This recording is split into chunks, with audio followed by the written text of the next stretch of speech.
We'll preserve for our children this, the last best hope of man on earth, or we'll sentence them to take the last step into 1,000 years of darkness.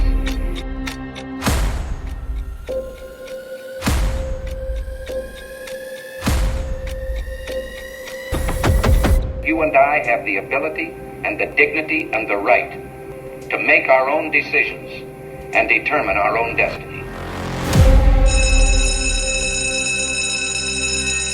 Hi guys, welcome back to the Mama Bear Roars Education Unleashed podcast. I'm Michelle, your host, and this podcast is where I dive deep into the untold stories of education, including controversial figures, the critical problems we have in education today, and how that history of education reflects it.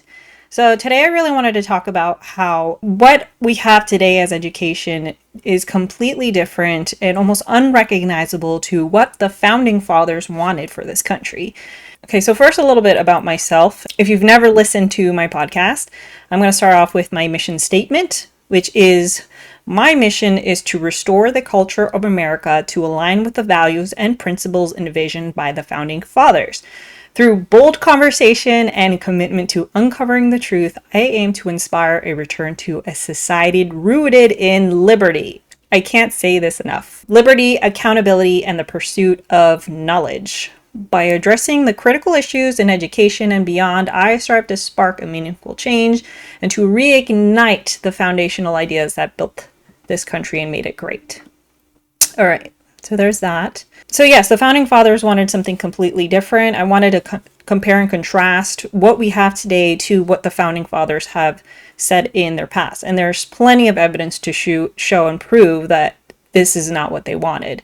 And what I mean by that is that education seems to be pushing more of a career-based outcome for students versus really like igniting what makes them different and their natural to bring out their natural talents.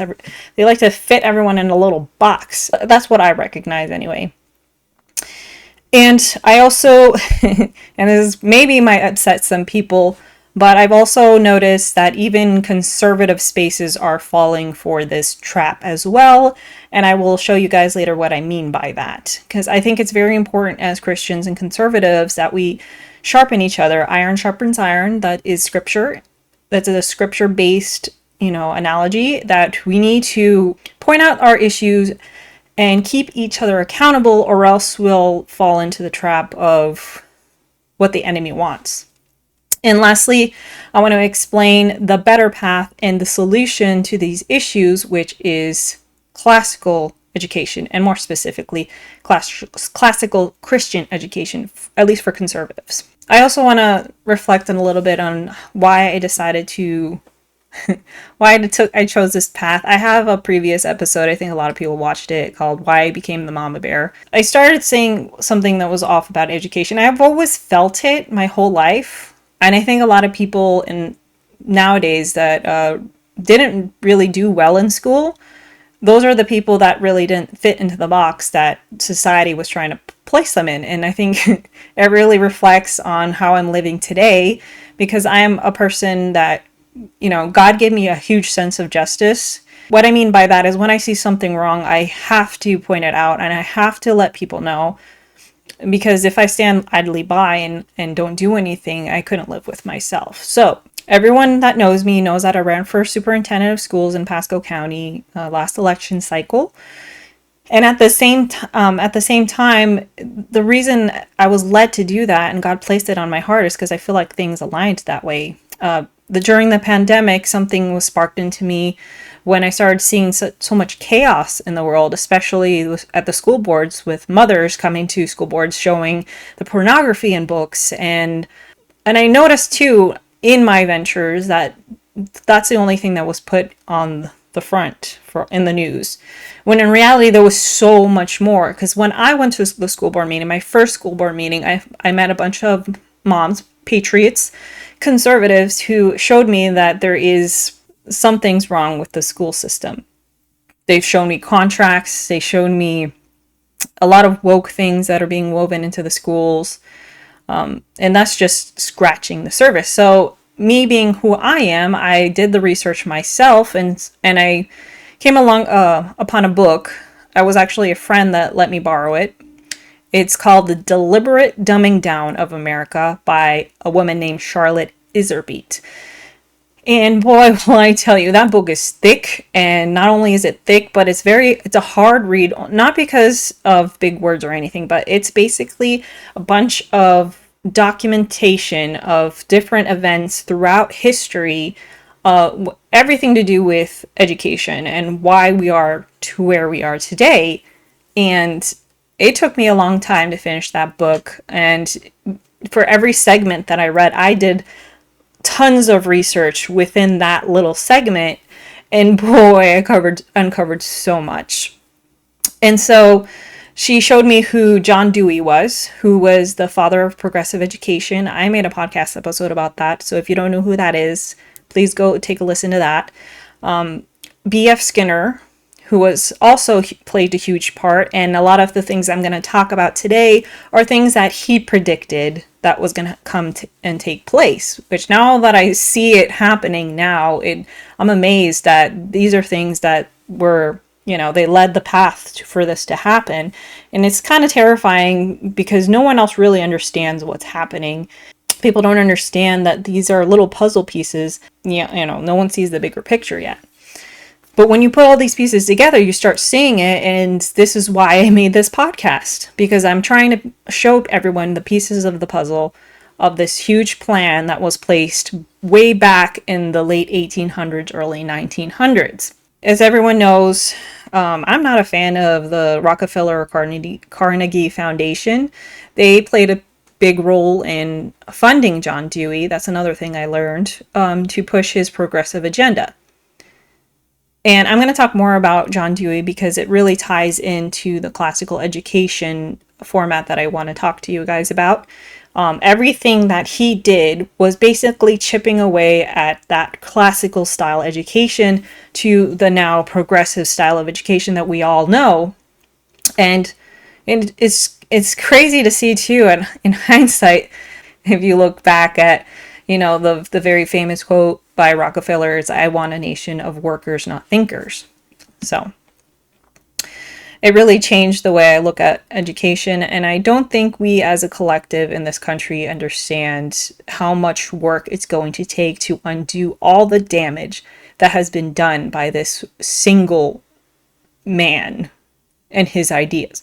And I just think he's a piece of the puzzle. He was a pawn in the bigger scheme of things. That's what I think anyway. And if you listen to Chris Ann Hall, one of the critical things that I realize is happening today too is school choice. School choice is a very dangerous subject because at first glance, yes, it sounds like a good idea, but if you are very constitutionally minded and if you study the founding fathers, you will know that the reason school choice is a dangerous idea is because you're creating those private sectors to become beholden to the government and their money. So that's something to think about as well, which is also caused and planned by these same people, which personally I think this is very spiritual. It's a spiritual battle. Looking back at the history, these people hundreds of years ago set this plan knowing that they weren't going to be alive to see it. To me, that means that this was the enemy through and through. So let's get to the founding fathers and what they really wanted when it came to education. Not many people talk about this subject. It's something that I always say, but I don't think people understand it completely. So let's start. Thomas Jefferson. Okay. This is the first quote. "I know no safe depository of the ultimate powers of the society but the people themselves. And if we think them not enlightened enough to exercise their control with wholesome discretion, the remedy is not to take it from them, but to inform their discretion by education." So this says it all in itself. Thomas Jefferson was basically saying that the only way for this government and liberty to survive is for the people to understand and know how to protect their own liberties. You're going to see a lot of that in these quotes. And that was from a letter to William Charles Jarvis, September 1820. Okay.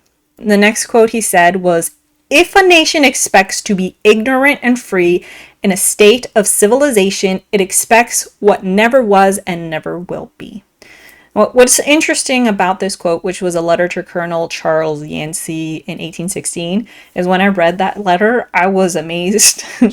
And it has nothing to do with education, but it is the statement and the quote is still stands by itself anyway. But the letter was talking about how the people at the time in 1816 were clamoring for more banks. And he was complaining to the colonel that there is a big circulation of paper money throughout the country. It was 200 million to be exact, which I think is amazing to think about. Back then in 1816, there was that much paper money already. But anyway, he was concerned about this paper money because he said that it was going to cause issues in the future when especially inflation. He was talking about it's going to create a bubble, that bubble is going to burst, and that people don't understand that this paper money is just an illusion.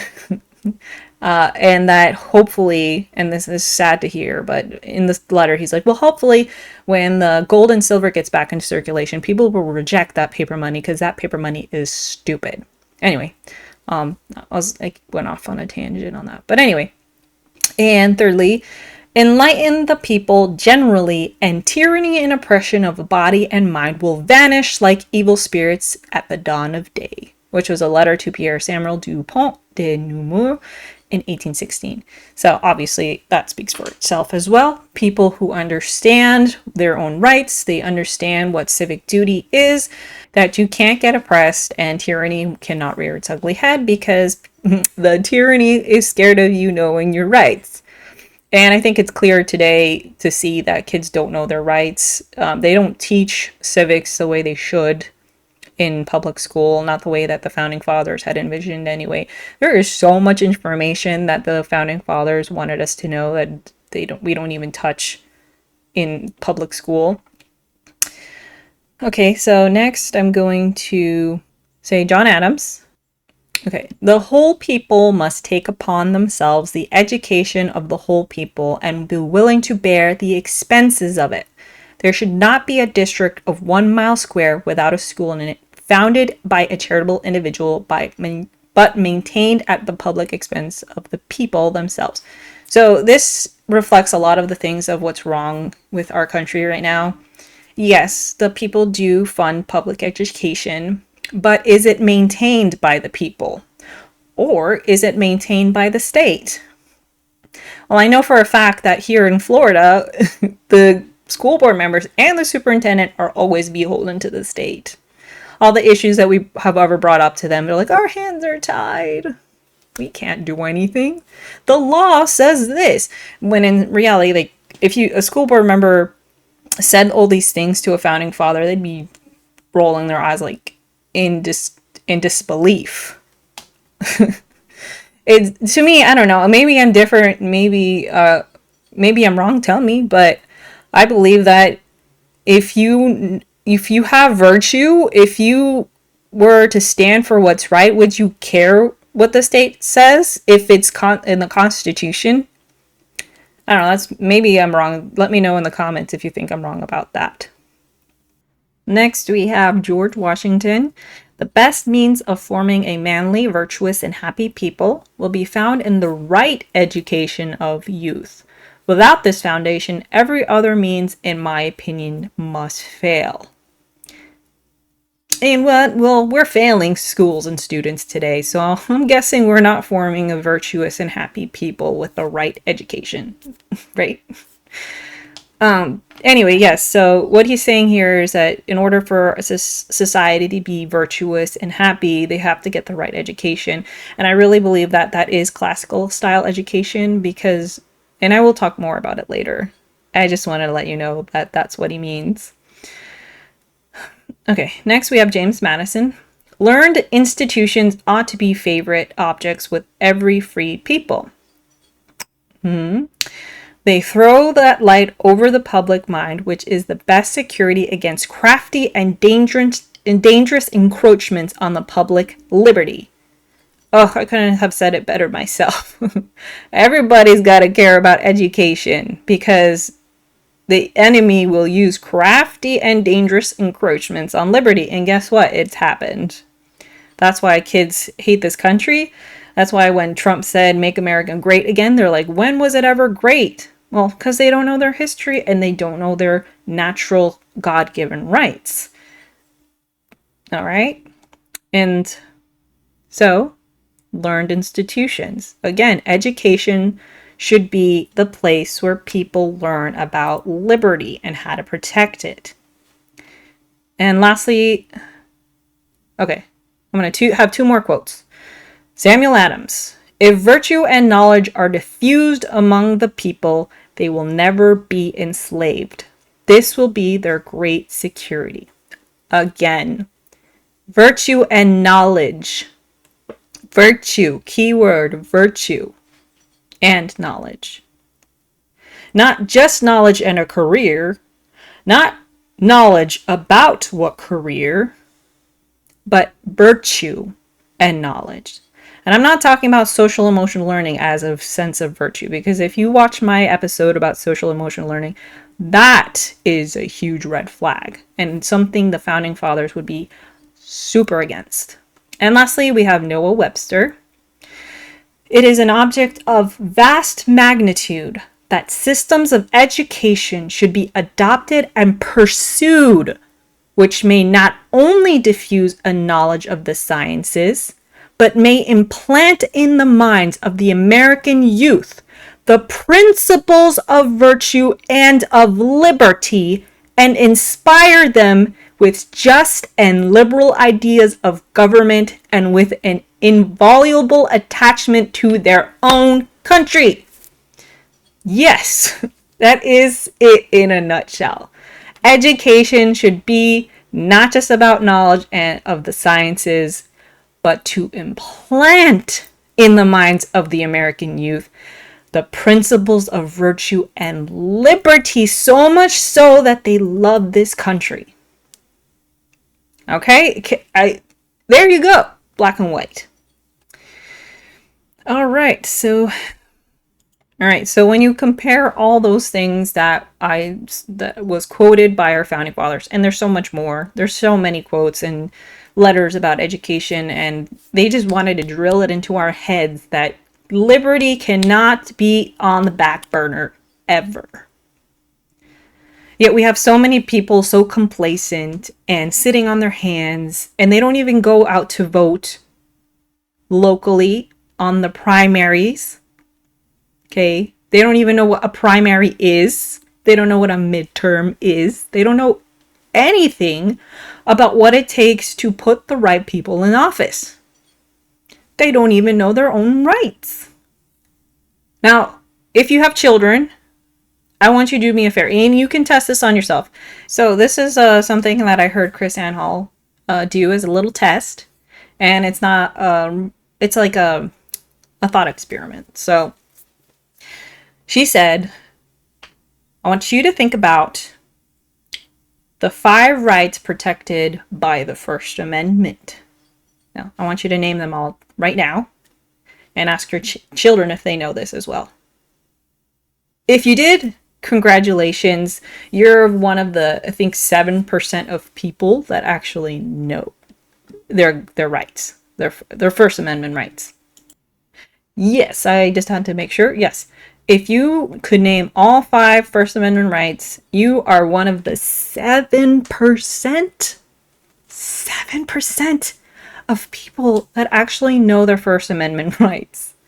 Now, what would the founding fathers say if they found out that that only 7% of people knew their rights? I don't know. I think they would be really sad. But maybe they predicted it because they were trying so hard to let people know that it was that important to understand and to protect your own rights.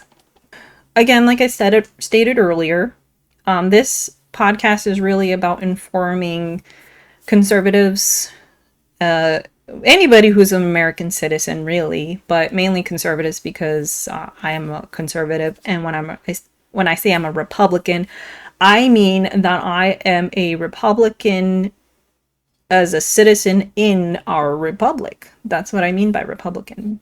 I believe in our platform, which is limited government, and I'm all about liberty and principle. Okay? I would not give up my virtues and my principles to make someone else feel comfortable. That's who I am. Sorry. If you don't like it, move along. Anyway, so another thing that I wanted to bring up, again, that I said, like, I'm a conservative. I think it's very important we keep our minds sharpened and do not fall for this progressive trap that we're falling through right now. The reason I'm saying that is because I personally am the kind of person that loves to learn so much about everything. That way I could fix the problem. So what do? I take courses on Hillsdale and Leadership Institute. Unfortunately, recently, I took a course on Leadership Institute and was highly disappointed in the course. Mind you, I've taken courses in the past and they were fine, very, very informative. But this time around, I felt like I was watching a sales pitch. And not in a good way. I literally didn't learn anything, anything useful anyway. So I'm going to share you some of those clips, not all of them, and really kind of reflect back to what I've learned over time and point out the issues within the video. Okay. All right. So this first video, I just kind of want to show you a reflection of the things that I've realized in the past is the fact that we push so hard to get kids into careers. It kind of reminded me of when I was running for office and one of my opponents was on stage at a forum and was saying, well, we're having Amazon built here and Moffitt built soon, and we need to help those students get into those jobs, get into Moffitt, get into Amazon. And everyone applauded, and I was like, that's the best we have for our students, get them to work for Amazon and Moffitt. But that's my opinion. We push this kind of pathway so hard on students to go get a job, get a career that makes you successful. But anyway, let me just show you. This is the very first video, and it's not even the worst. And I want you to notice something about it. And then I'll tell you right after what I noticed. What are the top employers in your area? How can you align the curriculum to prepare students for these opportunities? Remember, it's not just about reading, writing, and arithmetic. It's about readying them for real-world challenges, and those can be dictated by community, location, and so much more. Understanding your community is key. What are the top employers in your area? How can you align the curriculum to prepare students for these opportunities? Remember, it's not just about reading, writing, and arithmetic. It's about readying them for real-world challenges, and those can be dictated by community, location, and so much more.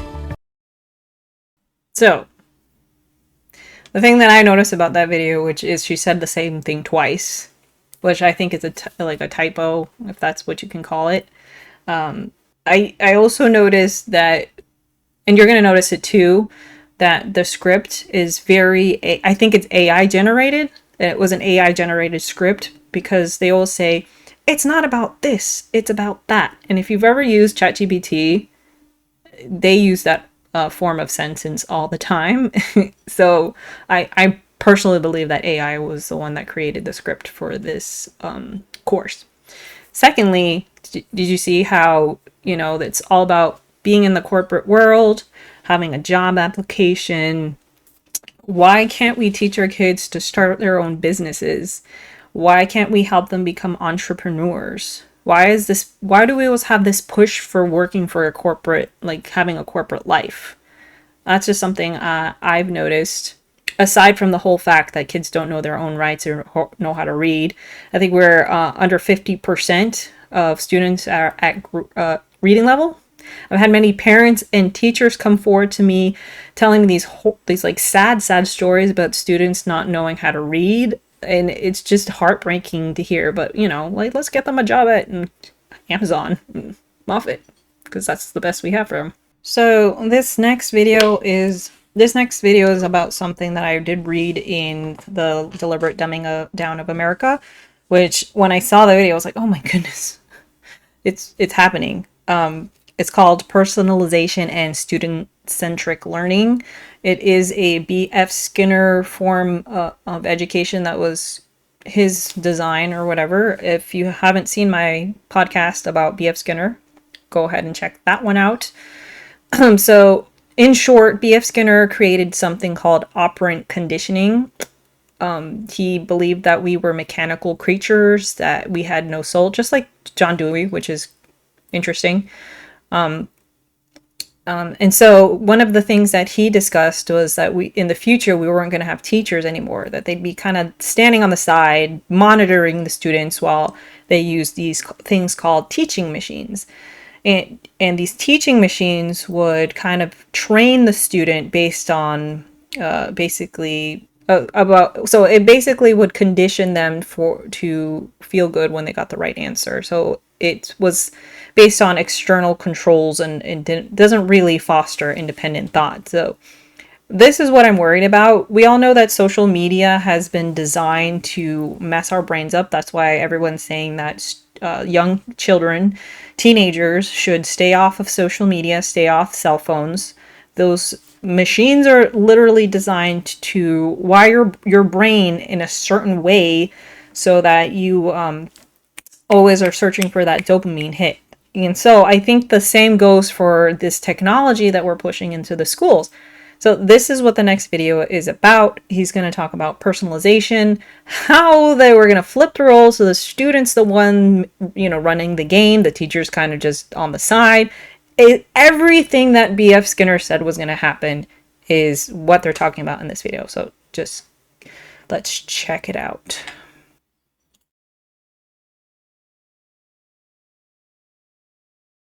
In this era of personalization, education is catching up.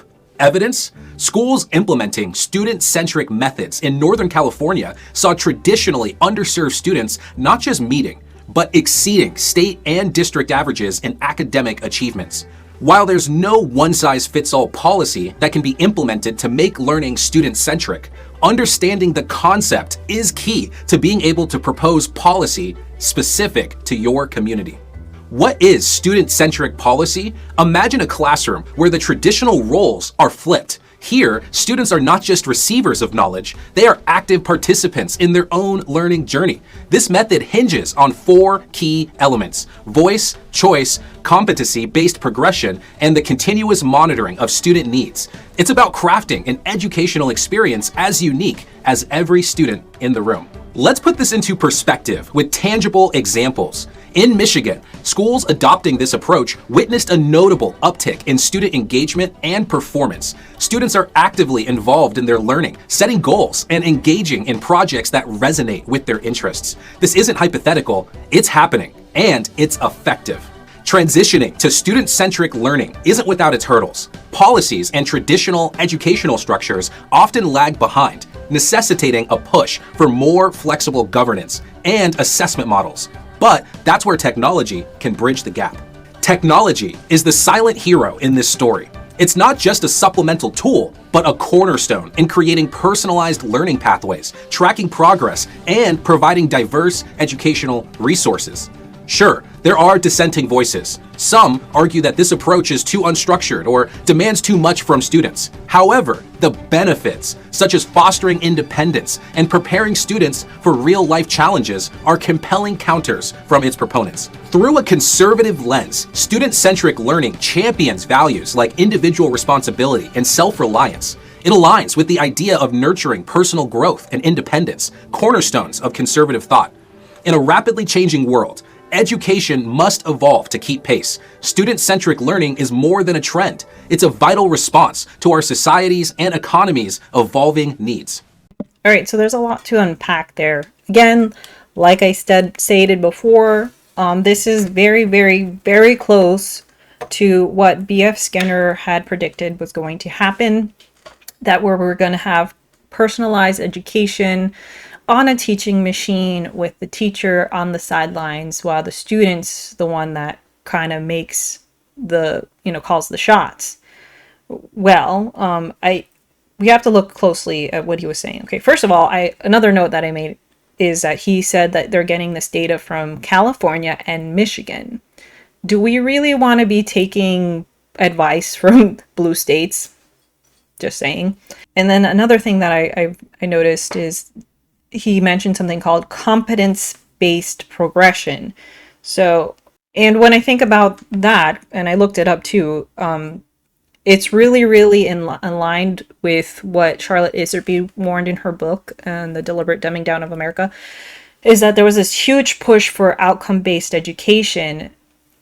And what that did, and you can read the book yourselves, it basically focuses on the student's ability to perform each task or behaviors rather than actually mastering the academic content. And it's basically the same thing, just in a different name. We have to be really careful about this, especially when it comes to technology. One of the things that nobody talks about nowadays is data collection. Data is the new gold.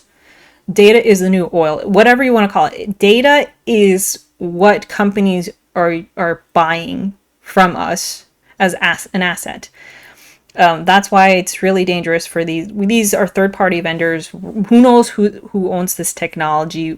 That data is going to go out there and it's going to be sold to the highest bidder. This is something that we all need to really think about. And there's nothing being done about it right now. Okay. Everyone who's ever brought up this issue has been silenced, but it's something to think about. I'm very, very, very, very wary about pushing this kind of technology into the schools, especially when it aligns so much with what Charlotte Iserbyt was warning everybody about these outcome-based behaviorist style education. Instead of mastering something, you're kind of pushed on this computer, and the computer's algorithms is going to show you exactly what you're good at. And that's another subject to talk about. All this technology and AI is all algorithmic technology. And if anybody's a fan of the World Economic Forum, that's another thing that I noticed about this video. He said, in a rapidly changing world. And I've mentioned this in my previous podcasts. Every time you hear in a rapidly changing world, that is the World Economic Forum talking right now. That is the UN talking. That is their, what would I call it? That's their slogan. Really, when it comes to education, they push that so hard because it makes you feel like, oh, we need to catch up.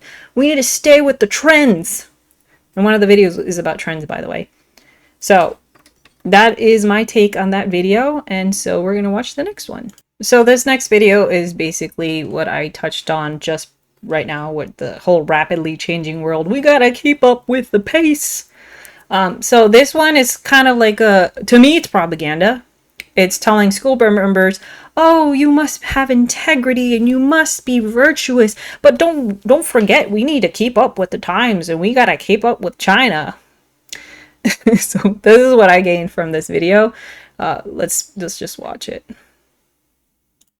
At the core of effective school governance lies a foundation built on integrity and a clear vision. Think of it as the guiding principle, much like the North Star for ancient navigators. It's about having a set of unshakable values and a clear direction that steers every decision, every policy, and every initiative within the school system. Integrity, in the context of school governance, means more than just honesty. It's about consistency in actions, principles, expectations, and outcomes.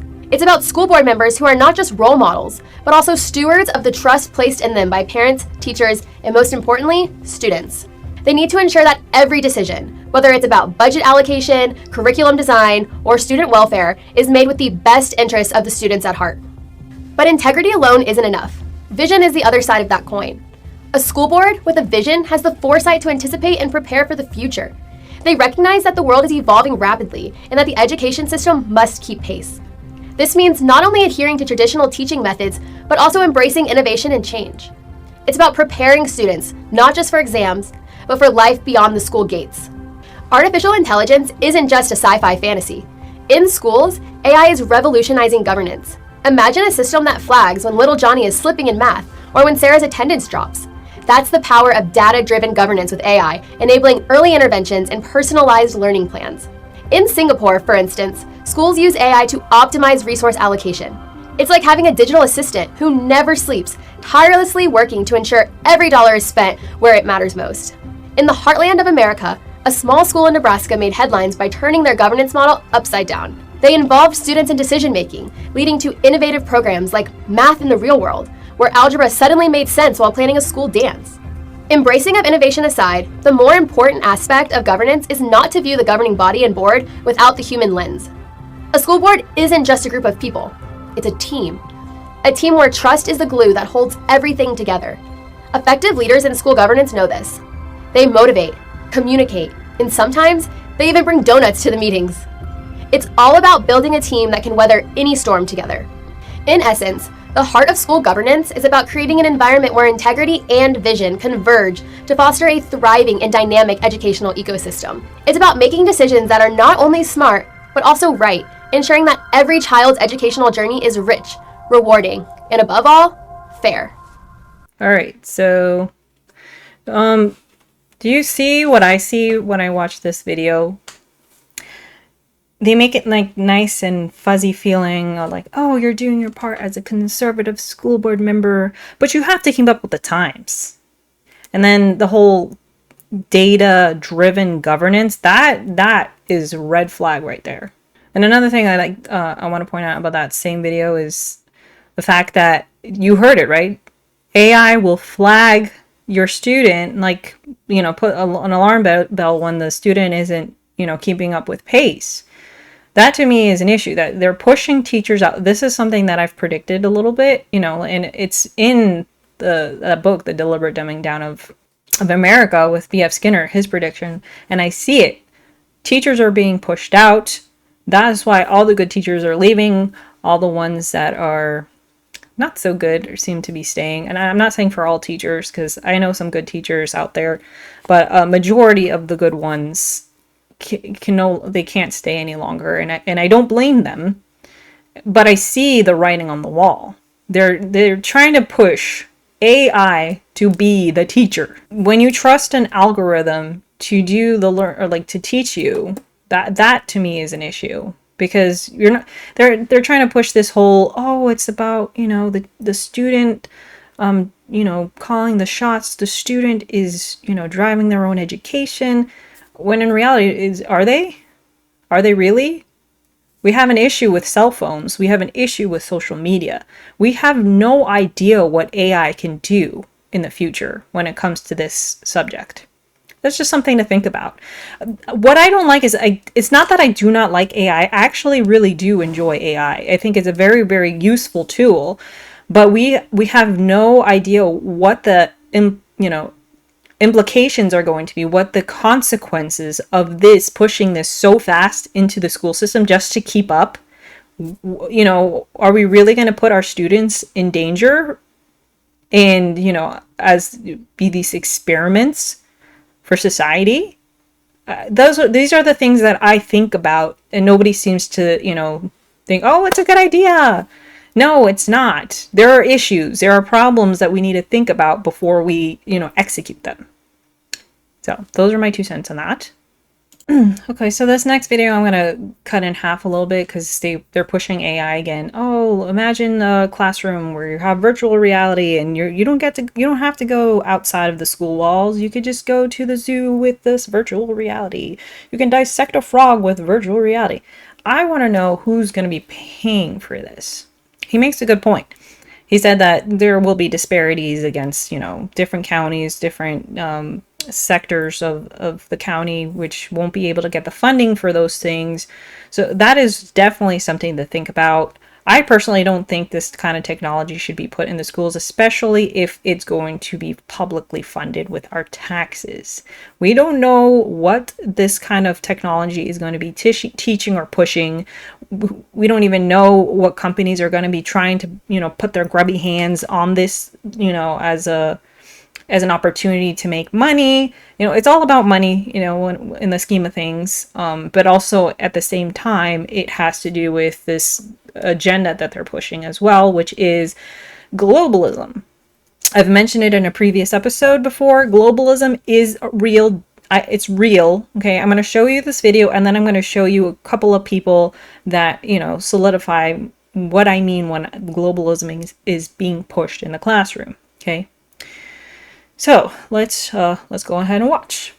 EdTech isn't just about fancy gadgets in classrooms. It's a global game changer. Programs like MIT OpenCourseware and MIT X are bringing world-class education to every corner of the globe. We're talking about breaking down barriers and making quality education accessible to everyone, whether they're in Manhattan or a remote village in Africa. It's like having a global classroom where everyone's invited. With innovation like this happening already, it's time for policy to catch up on a state and local level. If we're able to offer the same education to students in Africa, programs like school choice are a must. So, what does the future hold? It's about creating flexible, agile learning environments that cater to diverse needs. We're looking at a future where learning is continuous and education adapts to fit the pace and style of each learner. It's like having a custom-made educational journey for every student, ensuring that no one is left behind in this digital revolution.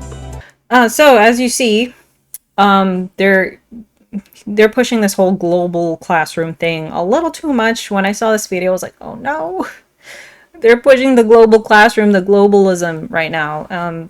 That's why I'm kind of worried about the whole school choice. He's like, oh, the programs like school choice are a must when it comes to having these global classrooms. So basically, he's saying we're breaking down these barriers so you can have an education system that we all share together in this unified world. Okay, those are red flags for me, especially learning what I've learned. Go watch my video or my podcast episode about globalism. If you push the pieces together, you'll see it. And just so my statement is more credible, I want to show you a video by Glenn Beck and another individual named Chris Buskirk. He's on the Turning Point website if you don't know who he is, but he places or says it very eloquently. So first we're going to see what Glenn Beck has to say about globalism. With the UN's Agenda 21, this set the standard for international governance cloaked in guidelines. They were called the 17 Sustainable Development Goals. I have the full plan up right now at glennbeck.com. This plan covered everything, including how nations should handle poverty, business, the environment, education, housing, and health. This was the global government creep in every aspect of our societies all over the West. In 2015, it was clear that the world wasn't going to spin off its axis by 2021, and we had exposed much of this, and they didn't like the sunlight at the time. So the UN revised this plan and rebranded it from Agenda 21 to Agenda 2030. But it was all the same bureaucratic global bullcrap. It was nothing less than a full-on assault of national sovereignty. It now had half a century of influence from their main levers of power through the World Bank, the IMF, and the WTO. This time, it was being sold as a method to bring forth universal peace and larger freedom. Wow, that sounds great. You see, if you watch my podcast about globalism, I said the same thing, that they're painting this picture about unity and peace in the world and that everything's going to be great. But when you actually look into it, you realize that they're trying to break down our country and get rid of our sovereignty. That is the number one thing that we should be protecting. So we really need to think about these things before we start pushing these AI technologies and MIT X or whatever it was that they're trying to push into the schools. There's a bigger agenda behind this and nobody's talking about it. And the fact that Leadership Institute, a conservative platform, is pushing this rings alarms for me. I see the writing on the wall and I hope you guys do too. And if you're going to be voting this next election and you're voting local, please vote during the primaries, because that is the time when you really get the real important people in office. Please make sure to vote for a school board member that knows about this stuff. And if they are running, make sure they know about these things and make them answer the question of whether they would allow this kind of, technology to be put into our schools. I'm not against AI. I think everyone should go ahead and try it out and figure it out and really learn about it. But it shouldn't be for the children. Those are things that parents should teach their kids, not a complete stranger, not a government. Okay? I'm just passionate about this.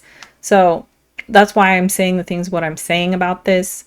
I don't know how much more to say. That globalism is a huge threat. And you heard him say it. Glenn Beck said it, that they've covered every aspect of Western society, including education. All right? Now we're going to listen to Chris Buskirk about globalism. Here we go.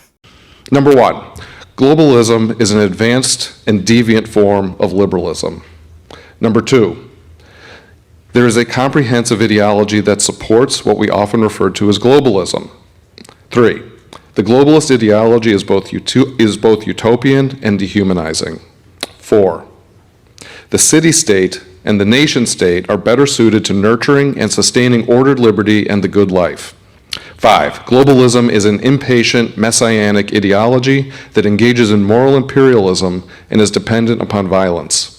Witness our own country's optional wars, but witness also the way social and economic punishments are imposed upon those who question the ideology behind globalism.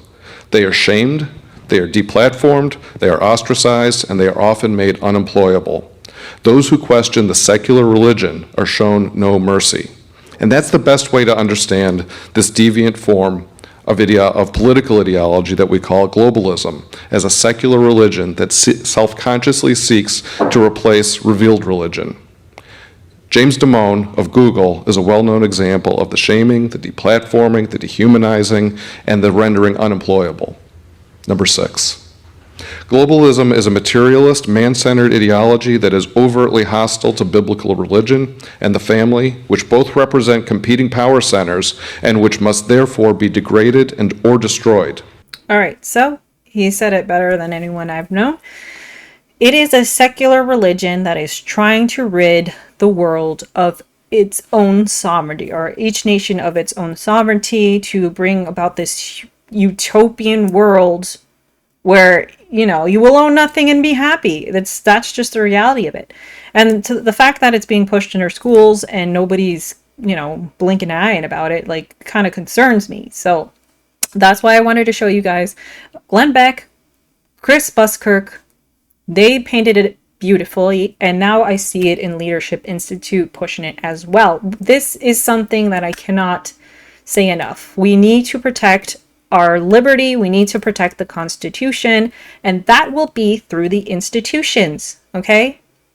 That's how the progressives took over this country. That's how these collective communist, whatever you want to call them, that's how they took over. The pandemic did unveil a lot of the issues that we have in our education system, but it didn't happen overnight. And that's why I created this podcast, so you guys could see it. Each little piece played a huge part in the whole scheme of it. And we need to do something now before it's too late. And the reason I will continue to do this is because our conservative Republican side of this country, which should be a unified thing, by the way, we should be unified under this country, under our flag, under our Constitution. We should be protecting our liberty from these enemies, foreign and domestic. All right, so what's the solution, right? I'm not saying that we should avoid AI. In fact, I think we should learn more about it than we can be, so we're not controlled by it. We really need to self-reflect as a nation, to really understand what the solution should be. And I think the solution, or I know the solution, is going to be classical education. So now I'm going to talk a little bit about what that is. So classical education is basically called a trivium. Trivium has logic, grammar, logic, and rhetoric. So basically elementary, middle school, and high school. What I really love about classical education is that it really aligns with the natural development of the child. So with the grammar stage, which is roughly 5 years old to 11, children love to memorize. So the best way for them to learn is memorization. So, you're at the stage when you're a kid and you absorb everything, all the facts, songs, stories, and you start chanting, repeating these things, and, their minds are like sponges. So it's perfect time, which is in grammar school, to memorize. So that's the time where you fill their minds with rich content. I remember when I was a kid, I memorized the multiplication tables, I learned facts, geography, all those things. And we learned a lot of songs as well. So that's one of the things that I think I love about classical education, is that it goes with the natural development. And so in the dialect or logic stage, that's the time of their life where they start asking questions. They all ask, why is this way? Why is that way? So they start arguing, or debating, really. They start doing debate. And that's the best time to show them contradictions and really use their minds to think critically about what they're seeing, what they're talking about, what they're learning. So it really encourages debate and Socratic dialogue of the cause and effect of thinking. And it really helps them see how the facts they memorized during the grammar stage, fit together. And the reason that this works is because kids are naturally analytical, they become analytical as they get older. So it's super important to teach them how to reason so they can carry it in everyday life. It's beautiful. When I learned about classical education, I was like, why are we not doing this? And then lastly, it's the rhetoric stage, which is the high school stage. And these are teenagers, okay? Teenagers want to express themselves. I think everybody knows that. Human nature does not change. And I think that's the time where they really need to learn their identity. So in that educational focus, that's when they have to learn the art of persuasion and how to do public speaking and how to write essays and just learn how to write so they can communicate. And I think the most beautiful thing is I visited a classical school, a Christian classical school at that in Orlando, and I was just so amazed at how well behaved these students were. The high school or the rhetoric students were having a dress down day, and they were dressed professionally, like they were ready to go to church. It was so wonderful to experience. They opened door for us. They said good morning and good afternoon. They were very, very, very well behaved. And I was amazed at the comparison between students from a classical school versus a public school. And so those students also, they apply their knowledge, everything they've learned so far, with their reasoning skills. And that's where they put what they put in those essays, what they debate, talk about in their speeches, what they present in their projects, and lastly, they learned how to become leaders. And so, in short, classical education, first of all, statistically, classically educated students outperform vastly to those who were in the public school. And of course, so like I said earlier, I was going to tell you why John Dewey plays a huge part in this whole deconstructing of the classical style education. This is the same education our founding fathers went through. That's why they said it's so important to have schools, so important to have this funded by the public. This is the kind of school they were talking about, not what we see today. Okay, John Dewey did away with the greats, all the philosophy, everything that makes a human being virtuous was thrown out the window by this man. Because if you watched my video or watched my podcast about John Dewey, he thought we were soulless mechanical creatures. Okay? He did not believe in God. He thought we were mechanical. And that's why Rockefeller and Carnegie loved him so much, because they agreed. That's why they styled this classroom to have a bell ring, to, program the students to be like, oh, it's time to do this, it's time to do that. That is not how classical schools are. You're treated like a human in a classical school. And that's why you are a respectable person, because you learn to be a respectable person. Yes. So, it was transformed from a school that brought your natural talents out, that, moved with the way you developed naturally, to a little box that you were placed in with standardized testing, with outcome-based education. You have to pass these state-run tests. Then you have B.F. Skinner, who changed it into a, social engineering, brainwashing center, where classical education was to create a free and virtuous and wise citizen. Okay. I think I forgot to say that classical education also teaches your civic duty. It fosters that love of your country, just like the founding fathers wanted for us. And they study the real history, and I got a lot of heat for this on the internet, but I don't care, is that the Bible is a huge, part of our history. Our founding fathers, and I didn't know this until a couple of years ago, that our founding fathers designed the Constitution based on the Bible. And we need to learn that. We need to understand that the founding fathers knew something. And one of the arguments people give me is that, well, a lot of the founding fathers didn't believe in God, or they were deist. But that doesn't mean they don't understand the importance of having a greater power. I actually have a friend who I knew was an atheist, a very devout atheist, really, really good guy. But he was homeschooling his kids with classical Christian education. And so I was like, but wait, you're atheist. Why would you teach your kids, faith-based education? He said, well, I understand the importance of having a moral compass. And the founding fathers did too.